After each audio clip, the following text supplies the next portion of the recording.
que se pode fazer? Vou lhe dizer qual é o caminho das pedras. O caminho das pedras é o mesmo caminho que a esquerda seguiu desde há 50 anos. Primeiro, você tem que produzir uma nova cultura. Não adianta que você querer entrar na política eleitoral, entrar no terreno propriamente político. Você tem que preparar um ambiente cultural e sociopsicológico. Para isso é necessário formar uma nova geração de intelectuais altamente qualificados que possam sanear o meio cultural e educacional. Depois de você ter feito isso, então daí você tem uma base na sociedade. Note bem, a base do poder não é a estrutura do Estado, a base do poder não são os partidos, a base do poder é a sociedade. E, portanto, a cultura que orienta a sociedade.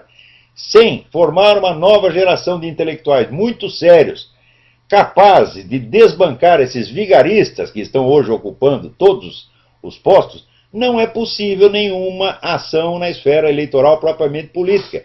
Então, quando houve, presta atenção, quando houve o golpe de 64, o que fez a esquerda? Ela mergulhou num profundo exame autocrítico que levou mais de 10 anos. E então adotaram a estratégia do Antônio Gramsci, que era a de fazer primeiro a revolução cultural. Note bem, uma vez conversando com o Roberto Campos, nós fizemos uma conta e dissemos, entre uma revolução cultural e uma revolução política transcorre pelo menos 30 anos. Foi exatamente o prazo que deu ali no Brasil. Eles começaram a Revolução Cultural nos anos 70 e chegaram ao poder em 2002. Agora, o pessoal conservador liberal está tudo com pressa. Eles querem uma solução eleitoral daqui a 6 meses. Se não conseguir vencer a eleição, daí eles ficam tristinhos e meu mundo caiu. O que eles estão fazendo é evitar o verdadeiro trabalho que tem de ser feito. Quem quer que tente aventuras eleitorais nesta base vai se dar mal. Por quê?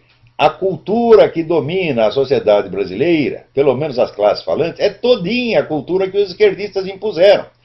Todo o vocabulário, toda a simbólica, toda é de esquerda. Então, você tenta, no meio disso, entra o espertinho do PFL, do DEM, e diz, não, nós vamos parasitar o discurso deles, nós vamos roubar as bandeiras deles. Então chega lá você com bandeira esquerdista, mesmo que você se eleja, mesmo que você obtenha uma vitória eleitoral, você deu a vitória ideológica ao inimigo.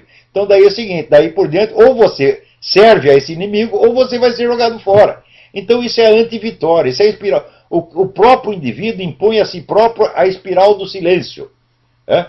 Ele se proíbe de ter uma linguagem própria, ele quer se adaptar à linguagem do adversário. Por quê? Porque já perdeu na esfera cultural. E se perdeu na esfera cultural, não adianta querer conservar carguinho. Então, o que tem de fazer é o seguinte, vocês têm que dar a si mesmos uma verdadeira formação intelectual muito séria, muito sólida, de modo que aos poucos vocês possam ir saneando a atmosfera cultural. Depois disso, pode-se pensar em alguma coisa na esfera política.